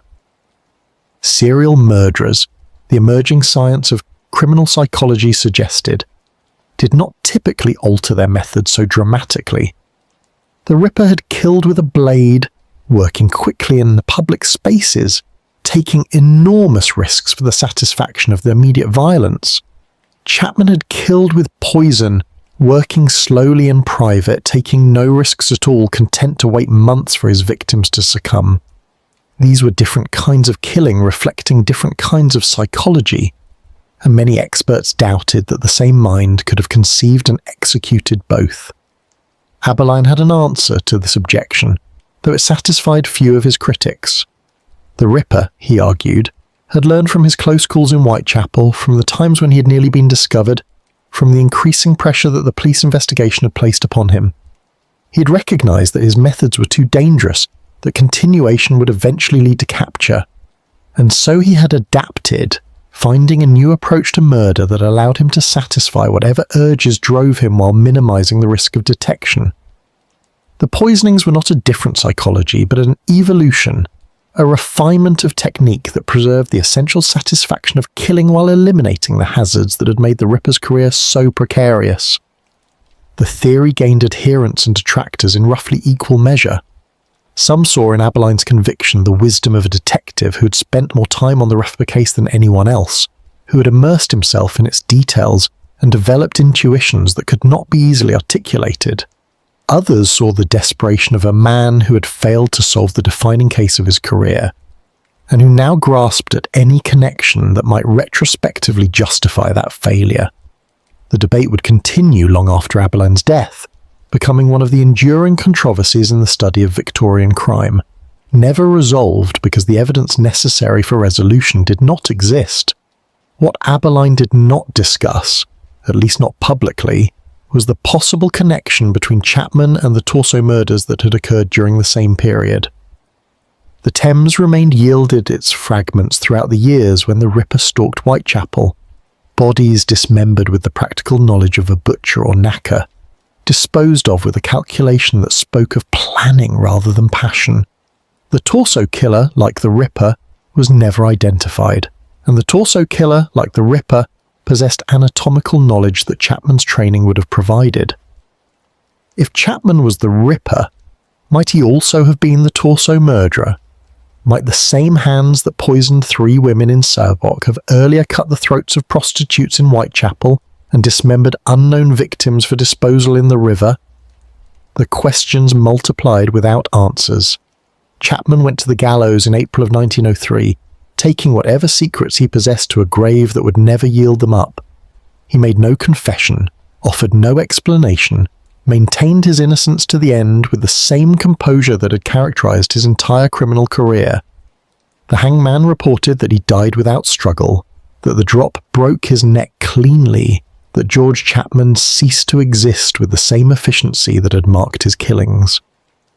And the theories about his true identity, about the full scope of his crimes, about the possibility that the Borough Poisoner had once been something far more terrible, remained theories, unprovable and irrefutable, suspended in the permanent uncertainty that shrouds so much of this dark history. Abeline died in 1929, still convinced that he had solved the Ripper case, still believing that Chapman and the Whitechapel murderer were one and the same. His conviction became part of the Ripper legend, cited by those who found the theory compelling, dismissed by those who did not. The debate continues to this day. New generations of researchers examining the same evidence and reaching different conclusions. The mystery as impenetrable now as it was in those fog-shrouded streets where the victims fell and the killer vanished into history. The chapter closes with question rather than answers, with suspicion rather than certainty, with the acknowledgement that some mysteries resist solution, no matter how earnestly they are pursued. The final chapter awaits, drawing together the threads of this dark narrative, weighing what is known against what can never be proven, and allowing the silence of history to settle over crimes that will remain forever unresolved. Sleep comes gently now, carrying with it the weight of all that has been told and all that remains untold. The Borough Butcher, the Ripper, the Poisoner, the unknown killer who walked the streets of Victorian London and left behind only fragments and questions. Their stories merge in the darkness, becoming one story, the story of a city and its shadows, of crimes committed and never punished, of victims who died without names and killers who lived without exposure. Rest in that darkness, knowing that morning will come, that light will return, and that the horrors of the past cannot reach across the years to trouble the peace of the present.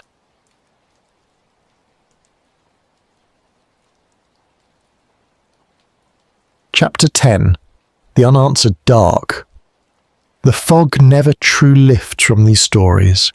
It settles over the streets of Victorian London like a shroud, obscuring the details that might have led to resolution, hiding the faces that might have been identified, muffling the voices that might have spoken the truth. The Borough Butcher remains a figure glimpsed through that fog, his outline visible but his features indistinct, his identity a matter of speculation rather than certainty. We know what he did, or at least what we believe he did. We know the skills he possessed and the methods he employed, but we do not know his name, and we likely never will, for the evidence that might have named him was scattered across the waters of the Thames and buried in the unmarked graves of his victims, lost to history as surely as the women themselves were lost to the lives they should have lived. The torso murders ended as mysteriously as they had begun. The final victim of the canonical series was discovered in September of 1889, the woman found beneath the railway arch in Pinchin Street, her head and legs removed with the same precision that had characterized all the previous dismemberments. After that, the river yielded no more fragments, the arches concealed no more remains, and the killer, whoever he was, either ceased his activities or concealed them so effectively that they were never connected to the earlier crimes. Some researchers have suggested that additional murders occurred, that the torso series extended into the 1890s and even beyond, with a body found in Salamanca Alley in Lambeth in 1902 bearing similarities to the earlier cases. But the connections remain speculative, the pattern uncertain, the identity of the perpetrator or perpetrators forever unknown. George Chapman hanged at Wandsworth Prison on the 7th of April 1903, and with his death, one theory about the Borough Butcher reached its conclusion.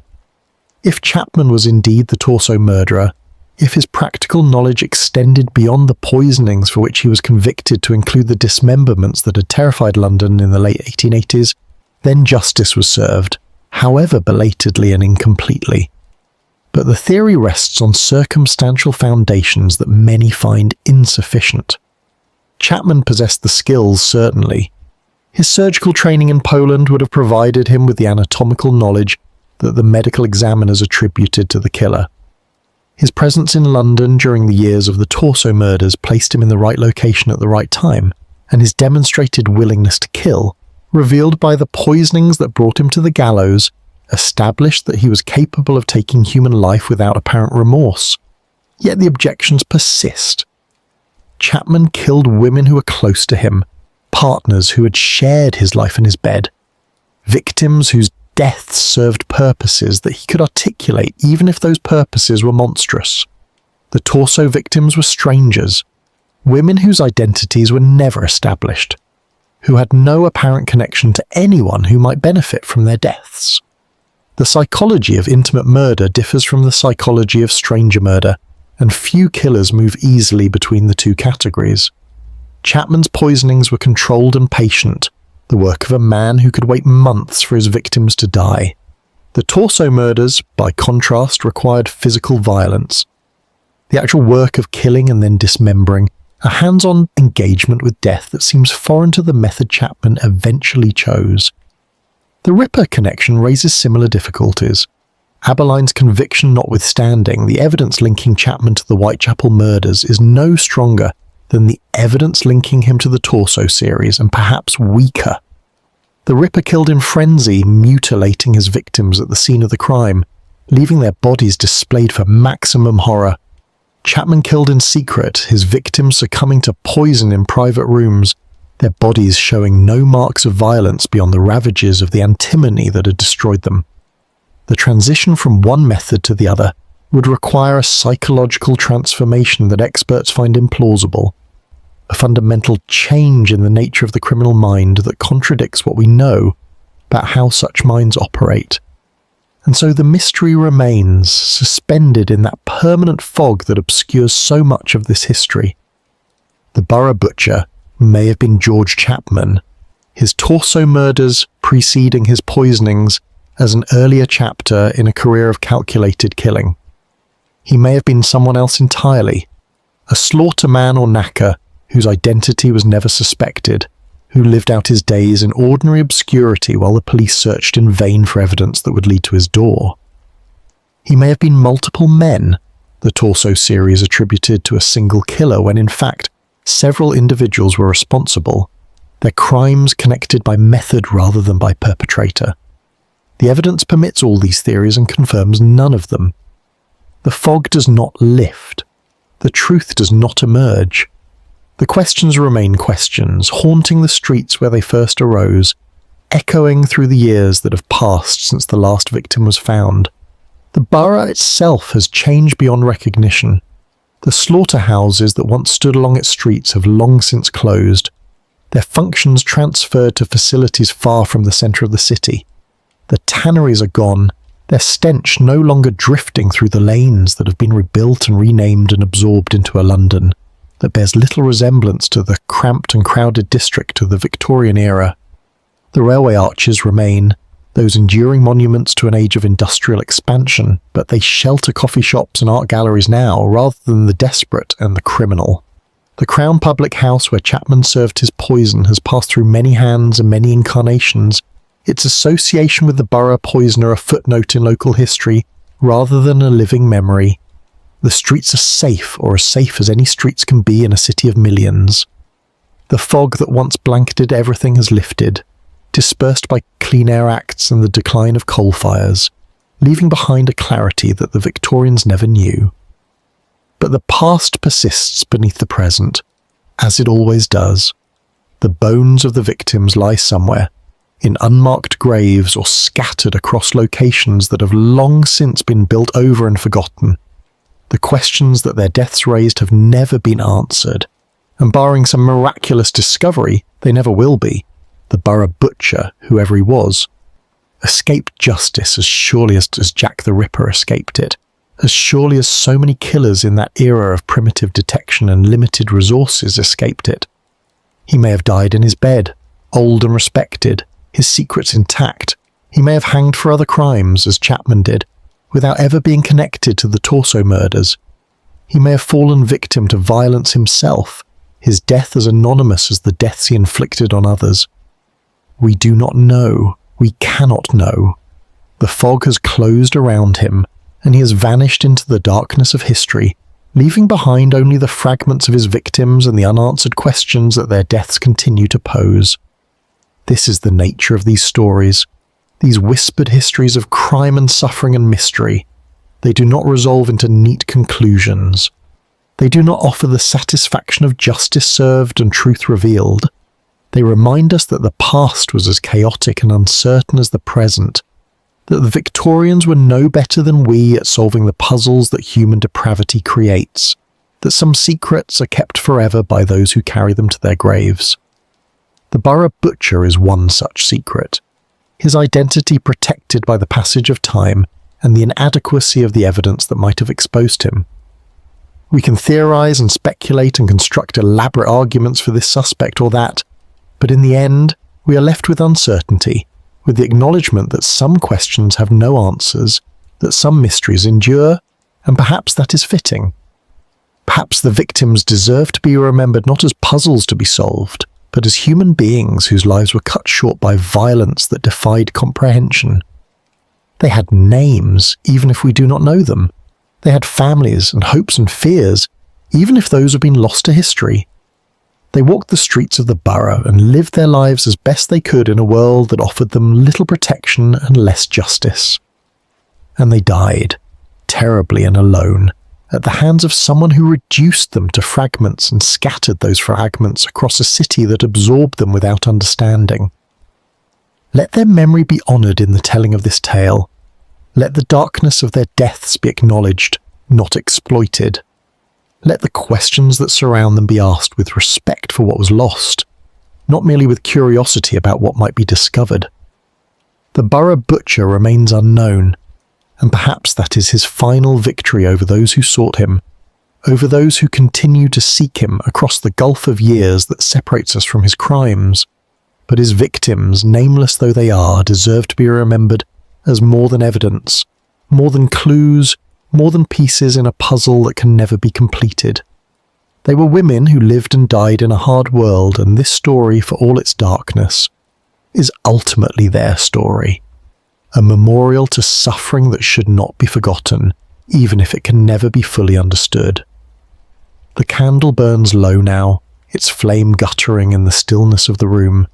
The chapter ends, and with it the tale. The borough sleeps beneath a sky that has cleared of fog, its streets quiet, its secrets buried beneath layers of time and change and forgetting. The Thames flows on as it always has, carrying the memory of what it once received toward the sea that accepts all things and reveals nothing.